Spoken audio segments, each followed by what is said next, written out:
You should answer the questions as you listen, because you will not hear the recording a second time. Listen carefully and answer questions 1 to 5. Good morning. Hi, How can I help you? I'm looking for information about travelling to France. I'm studying in Nice next year and need to go there in September. I'm thinking of driving, so I guess it's either through the Channel or by ferry. I think the ferry's a lot slower, isn't it? Indeed it is. It takes around 9 hours from London to Paris, including the overland bits. And usually it's more expensive too, unless you book well ahead of time. Then sometimes the ferry's more affordable. How much does it cost? Well, when you take the train and the ferry now, you must buy your tickets separately. Actually, I'd prefer to take the Channel. How much does that cost? That depends on your travel date and availability of tickets, but you can expect to pay about £50 each way for the car, in addition to your passenger fares. It's not cheap. No. Will you be using your car a lot while you're in France? Not really. But I'll have a lot of luggage, so it seems like the easiest way. Besides, I hate flying. Driving is never the easiest way to get from the UK to France, I'm afraid. And of course, your steering wheel will be on the wrong side when you get there. If you're not going to need your car when you arrive, may I suggest leaving it at home and travelling by train? It's much faster, more affordable, and you can take as much luggage as you need. There aren't limits. Oh, I didn't know that about the luggage. That's good. It would certainly be more relaxing, I suppose. OK, tell me about the train. It's definitely the most popular option these days. Eurostar has now captured over 70% of the London to Paris market from the airlines. And maybe this has something to do with the fact that 92.4% of Eurostar trains run on time, against just 65% of flights on the same routes. From central London to central Paris, Eurostar is faster than flying as well. And the Eurostar is what exactly? A train company? Oh, sorry. The Eurostar is the high-speed passenger train that runs from London to Paris via the Channel Tunnel. Eurostar can reach 186 miles per hour, and the journey takes just 2 hours 15 minutes. Before you hear the rest of the conversation, you have some time to look at questions 6 to 10. Pause the recording for 30 seconds.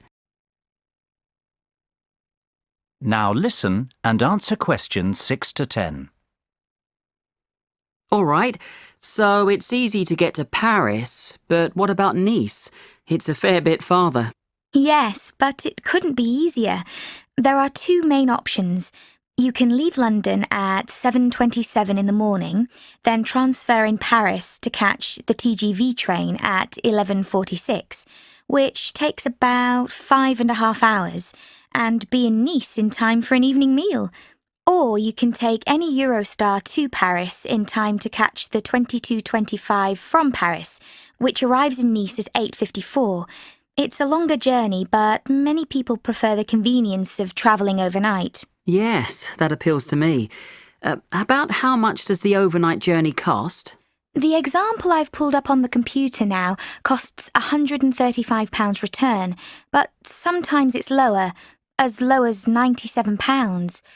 I'll write down a couple of website addresses for you, and you can search for various times and fares on your own. Thanks, that's great. Oh, one more thing. I'll need a single fare because I won't be returning for a while. Is that going to be more expensive? No, don't worry. Singles are approximately half of the return fare, though this wasn't true several years ago, when it wasn't uncommon for a return to be cheaper than a single. OK, this sounds good. But what about flying? Is that an option? If you aren't going to opt for taking the train, flying is another good option. While the train's the fastest way to travel from London to Paris, you can actually save time by opting to fly from London to the south of France. I guess there's an airport in Nice, isn't there? Yes, the Nice Côte d'Azur airport. It's about 7 kilometres from the centre of Nice. Since it's the third most important airport in France, after Charles de Gaulle and Orly in Paris, there's no shortage of flights. Oh. Do you know exactly how long it takes? 2 hours. That's quick. Yes, but you need to consider that you'll lose time checking in and waiting to collect luggage and such. And of course, there's a baggage allowance. True. All right. Thanks very much for your help. I've got a lot to think about now. No problem at all. Feel free to come back if you have more questions. That is the end of section 1. You now have half a minute to check your answers. Pause the recording for 30 seconds. Now turn to section 2.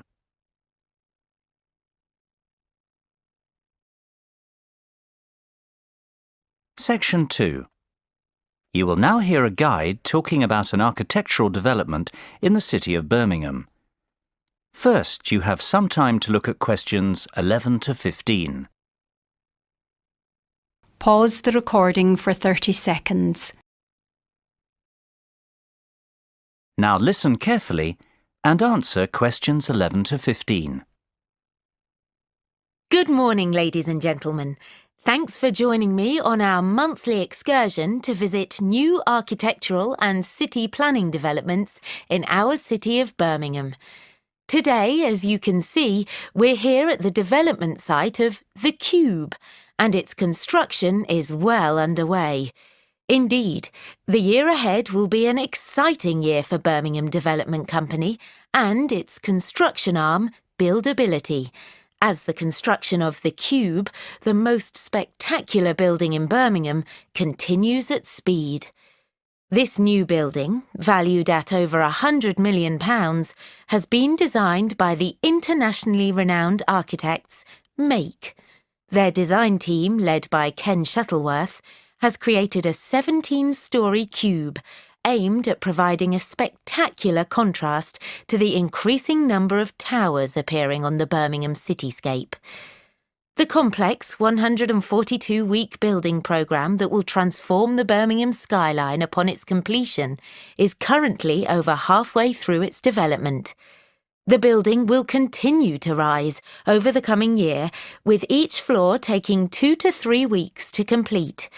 As you can see to your right, the first shipment of the special gold anodised cladding that will adorn the cube has now arrived on site, and from February, the glistening golden exterior will begin to be installed, bringing the unique building to life. Late summer will see the topping out of the concrete frame of the cube structure, with the intricate metallic fretwork screen beginning to take shape in the early autumn. Before you hear the rest of the talk, you have some time to look at questions 16 to 20. Pause the recording for 30 seconds. Now listen and answer questions 16 to 20. What has been accomplished to date in the city's regeneration has been nothing short of amazing. Yet we hope to set a new benchmark for developments in Birmingham. The Cube will bring forward a new standard of architecture and a building which will not only be Birmingham's most striking waterside location, but also one which is identifiable around the world. The Cube breaks all the boundaries of what has been achieved in Birmingham so far. The finished Cube will be a mixed-use building. It will house the city's first rooftop restaurant with panoramic views, whilst a boutique hotel and residential apartments below will feature internal views over the twisting atrium. Further down, high-specification Grade A office space is planned, with more exclusive retail and waterside restaurants at the base. The mailbox has already raised the bar in the quality and calibre of our architecture, and the retail offerings, worldwide brand names, and stylish restaurants have given Birmingham a contemporary profile, rivalling the capitals of Europe. From the outset, the Cube's design team sought to create a new landmark building for Birmingham, which fits into its context and which draws people in. Lined with coloured glass and with an exterior clad in shimmering metal fretwork, the cube has visible links to Birmingham's heritage in engineering and jewellery manufacture. It was essential that the building created a strong visual presence, immediately identifiable as a gateway to the canal and city centre area to the north. Our city is a city of the future, and as a futuristic building with phenomenal foresight in style and design, the cube is indicative of our plans in how we see Birmingham developing. The cube will help to elevate us onto a global stage.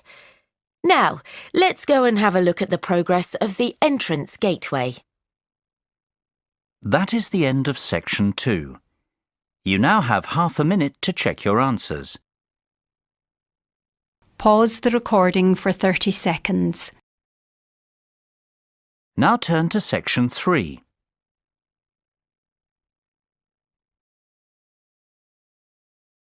Section 3.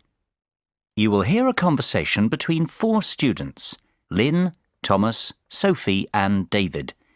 They are talking about one of their tutors, Marlena. First, you have some time to look at questions 21 to 25. Pause the recording for 30 seconds. Now listen carefully and answer questions 21 to 25. Thomas, let's not go to the lab. Let's just stay here in the student lounge and drink tea and review the chapter. You know we can't do that. We've a responsibility to turn up and make sure our tutor has understood the week's lectures. If we don't go, no one will ever even realise she's got the theories all muddled up. Oh, really? Sophie, it's awful. Marlena just opens her mouth and I'm confused. Really, Marlena's our tutor. Yeah, I gathered that. You lot have got no manners. I was in the middle of saying something. She'll say things that make no sense whatsoever, and I'm thinking I've misunderstood something, and I'm looking around the room and everyone has these looks on their faces of... disbelief and merriment. Maybe you do, Thomas, but we're not all geniuses. Really, I'll be so worried that I've got it all wrong. Then people start asking questions and by, we figure out that she's mixed something up. That's too bad. It's not a good situation at all. But surely you're exaggerating a bit, Lynn. No, it's awful. I don't know how she got through her undergraduate studies, much less got accepted as a postgrad here. You'd think our professor would have some idea about her abilities. Before you hear the rest of the conversation, you have some time to look at questions 26 to 30. Pause the recording for 30 seconds. Now listen and answer questions 26 to 30. Marlena's an unusual name. Is she English? She's Spanish, David. She's got a really strong accent. Really, that's a lot of the problem, I think. I don't think she's thick. She just doesn't communicate very well. I'm not sure she understands us completely, especially when someone's joking around. And we do tease her a bit, I must admit. What a nightmare. I'd hate to have you in my class if I was a tutor, Tom. As long as you're clever, Sophie, you'd have nothing to worry about. But you've just said she's not thick. I think I've met her, actually. I think we had a class together maybe last year. She was really shy and quiet, hardly spoke the whole term, but she was always smiley and friendly. She seemed nice, actually, and I think she got one of the highest marks in the class. Maybe you've all picked on her so much that she's so nervous that she can't think clearly. Ever think of that? But we don't need to babysit. We need help. It's a difficult subject. Has anyone ever gone up and asked her for help individually? Yes, actually, I have. I couldn't understand one of the formulas in the first chapter. The theory about why it worked just made no sense to me. So I went and asked her about it, and she cleared it right up. She was very helpful. She's not thick, I already said that. She's just so much fun to torment, right? Yep, that's it. Lynn, if you're having trouble with something, why don't you make an appointment to meet with her individually and see if she can help you that way? Maybe you'd see a different side of her. I reckon she just hates getting up in front of the class, and I can hardly blame her. Yes, I could try that, I suppose. Guys, the tutors aren't old academics who've been teaching for 30 years. They're just like us, 2 years down the road if we're clever enough to continue with our education. I know I'd be mortified to get up in front of you lot, and I don't think I'll feel that differently in a couple of years' time.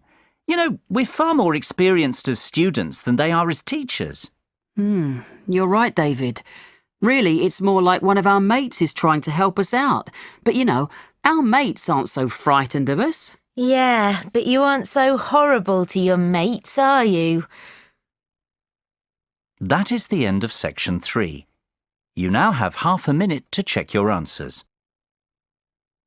Pause the recording for 30 seconds. Now turn to section 4.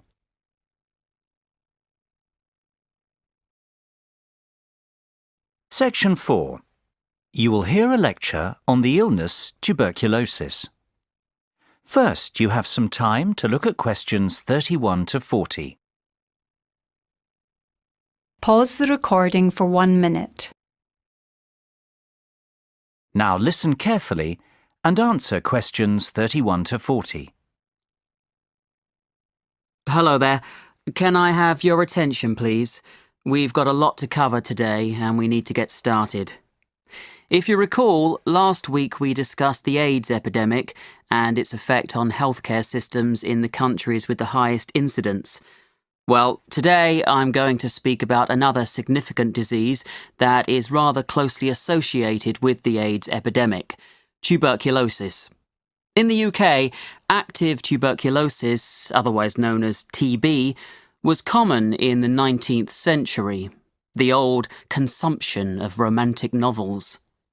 Since then, better living conditions, better nutrition, immunisation and effective treatments in the 20th century have all combined to make TB uncommon in the UK today. However, TB is still common in developing countries and parts of Eastern Europe. It causes more deaths worldwide than any other infectious disease, about 3 million per year. This is a tragic statistic, since TB is now generally a curable disease. Overall, 1/3 of the world's population is currently infected with the bacteria that cause TB. However, people infected with TB bacilli will not necessarily become sick with the disease. The immune system walls off the TB bacilli, which, protected by a thick waxy coat, can lie dormant for years. It's estimated that 5 to 10% of people who are infected with TB bacilli, but who are not infected with HIV, become sick or infectious at some time during their life. Left untreated, each person with active TB disease will infect on average between 10 and 15 people every year. There are certain risk factors that make certain people more likely to become ill with TB. When people's immune systems are weakened, their chances of becoming sick are greater, for example, due to HIV infection, immune-suppressing treatment, or alcohol or drug addiction. Age is also a factor, with babies, young children, and the elderly being most susceptible. In addition, poor nutrition and lack of vitamin D are linked to TB. Finally, TB is more common in certain environments, such as among homeless people, among prisoners, in large cities, and in more impoverished areas. Until 50 years ago, there were no medicines to cure TB. Finding medicines to cure TB was a tremendous breakthrough. But now, strains that are resistant to a single drug have been documented in every country surveyed. What's more, strains of TB resistant to all major anti-TB drugs have emerged.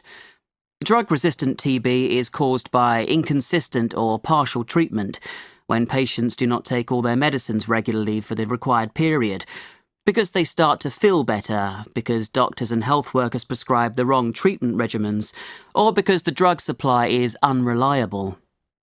A particularly dangerous form of drug-resistant TB is multi-drug-resistant TB, abbreviated as MDR-TB, which is defined as the disease caused by TB bacilli resistant to at least the two most powerful anti-TB drugs.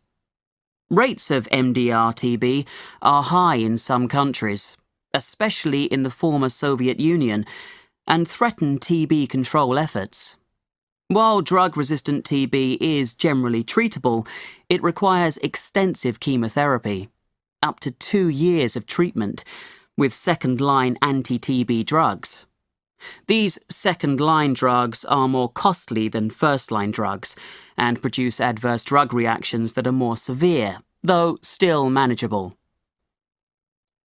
The recent emergence of extensively drug-resistant TB, called XDR-TB, particularly in settings where many TB patients are also infected with HIV, poses a serious threat to TB control, and confirms the urgent need to strengthen basic TB control and to apply the new WHO guidelines for the management of drug-resistant TB. That is the end of section 4. You now have half a minute to check your answers. Pause the recording for 30 seconds. That is the end of the listening test. In the Ielts test, you would now have 10 minutes to transfer your answers to the listening answer sheet.